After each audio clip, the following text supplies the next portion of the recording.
Hey guys, Vizag నుండి కాకినాడకి 150 కిలోమీటర్ల సముద్రంలో స్విమ్మింగ్ చేసిన శ్యామల గారి కోసం ఇప్పుడు దేశం అంతటా తెలుసు.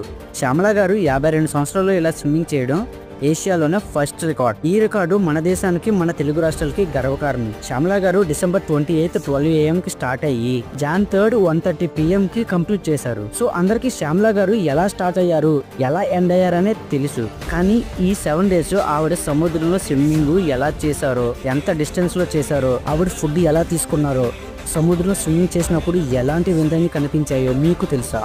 అలాంటి సిచ్యువేషన్స్ నుండి శ్యామల గారు ఎలా బయటపడ్డారో అవన్నీ కూడా నిత్యం ఆవిడ పక్కనే కయాకింగ్ చేసి నేను దగ్గరుండి రికార్డ్ చేశాను. శ్యామల గారు ఆవిడ పెట్టిన ఎఫర్ట్స్ అన్నీ కూడా 7 days ఒక్కొక్క వీడియో అప్లోడ్ చేస్తాను. ఒక నార్మల్ ఉమెన్ చేసిన ఈ రికార్డు ఎంతో మంది నార్మల్ పీపుల్ కి ఇన్స్పిరేషన్. ఆవిడ ఎంత కష్టపడి చేసిన ఈ రికార్డు అందరికీ తెలియాలి.